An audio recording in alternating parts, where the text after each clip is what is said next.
kasuhan. At yan ang ulitin ko ha, I told you so, sinasabi ko na sa inyo, magiging kamoting kahoy ang Office of the Ombudsman kapag si Boying Remulla ang nilagay nyo dyan. Kaya we moved heaven and earth para hindi siya mailagay. Not for us, but for our country, para hindi masira yung institusyon natin.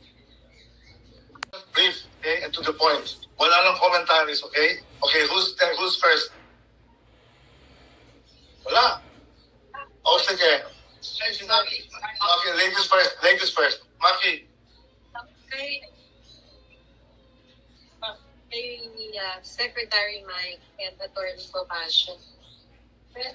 Ano lang, comment lang kasi, so why did you, bakit kayo nagbigay ng 30 million pesos to a public officer? Because when you gave them, he was an elected official. So bakit kayo nagbigay? Tapos kay Attorney Topacio, attorney si Senator Marcoleta accepted at least 75 million pesos and did not declare it sa kanyang salary. Hindi ba na ito dun sa COMELEC that you were mentioning? Ito na yung case na na-file sa Sandigan Bayan. So we can just... If I can comment in both questions. Number one, nung January, Senator Marcoleta was already a candidate for senator. Kahit na nga magbigay ako dyan ng 1 billion, 2 billion, yung isa galing kay Attorney Jimmy, walang illegal doon. Dahil yan ay walang kapalit at hindi yan nakaw na pera. Senator Marcoleta was about to run. He already filed and he was about to run. Hindi pa lang yung campaign period. Pangalawa, bakit wala sa salin ngayon? Kasi nga ginastos ng kampanya. Diba? Kasi kailangan niya ng ginastos at diniklara naman niya ginastos niya, kinakailangan niya yung puntong yon. Now, case in point with Senator Marcoleta, kung ang lahat ng tumulong sa kanya, kakasuhan, I would think more than 500 people will have cases. Bakit? Hindi naman kailangan sa marami, si Senator Marcoleta ay tinulungan ng marami. Dito lang sa Metro Manila, pag nakita niyo yung mga poster nila katabi si Senator Marcoleta. Ang dami niyan, all over the Philippines. At yan, yung pinipilit nila na gawing plunder, susundan ko, papatulang ko yung ginagawa nila. Kunin nila lahat ng sose ng senador. From former Senator Vicente Soto, Tito Soto, kala Senator Ping, Senator Risa, lahat ng nag-donate, pagdugtong-dugtongin nila at i-file din nila. Dahil it was as simple as that. Pili-pilit lang nila dahil gusto nilang tumahimik ako at tumahimik si Dante Marcoleta. In response to that, I'm not authorized to speak on behalf of Senator Marcoleta. No? Kaibigan natin yan, pero hindi ko siya kliyente. But from a strictly legal point of view, there is a misconception among the uninitiated na kapag nagbigay ka ng pera sa isang public official, that is graftful. That is not the case. May qualification yan. By reason of his office.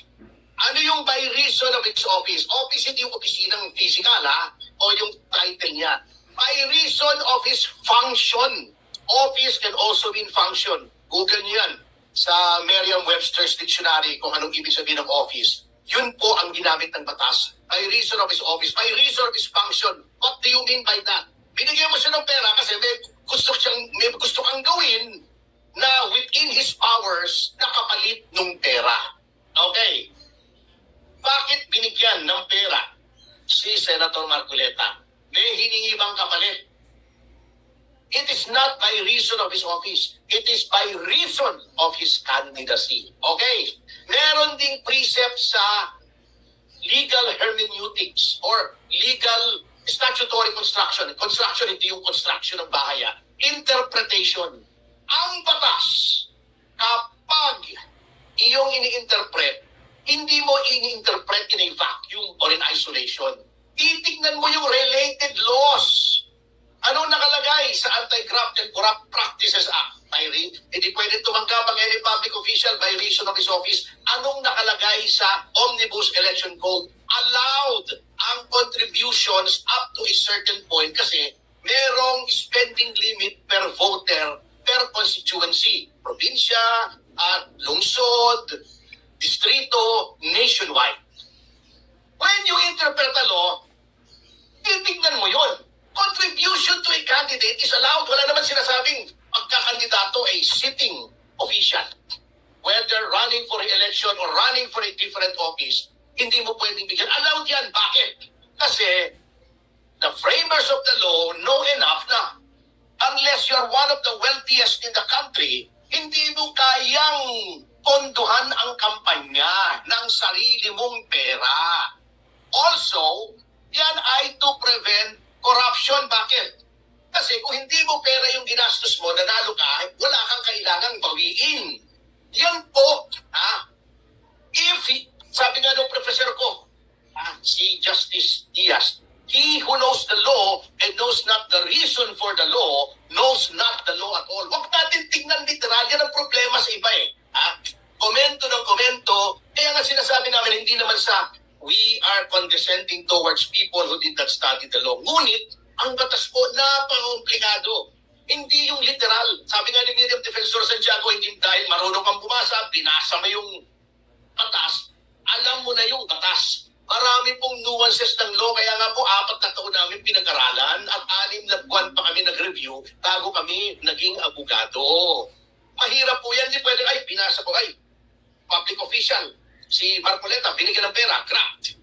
Meron pong reason behind the law. Tingnan natin yung debates, tingnan natin yung journals kung bakit may ganong batas at bakit may batas naman na subsequent na may donasyon na pwede. Kasi in any electoral exercise, sa kahit anong bansa, allowed po ang donasyon. In fact, sa Amerika, merong counterpart, yung gobyerno na nagbibigay siya ng pera para tumakbo ka, para hindi ka na mahurakot. Ganun po yun. Hindi porket official binigyan graft. So, hindi porket official tumanggap grafter. Hindi po ganun kasimple yun. Things are not as simple pagdating sa batas. So, yun po yung sinasabi namin. Tama si kasamang Mike, kung lahat ng tumanggap ng kontribusyon ni Plunder, tignan natin lahat ng SOSE. Huwag mo sabihin hindi tumanggap si Soto, si Lacson. Di ba? Bakit hindi Plunder yun? Di ba nakaupo sila? Si Lacson yata hindi, ano? May SOSE sila. May SOSE sila. Kung yung nakaupo, lahat na nakaupo na nagre-election o tumakbo ng ibang posisyon ay crafter o plunderer, pag tumanggap ng pera, ang dami niyan. Kasuhan nyo lahat. Hindi pwedeng selective ang justice. Hindi pwedeng kung sino lang kasuhan. At yan ang ulitin ko I told you so.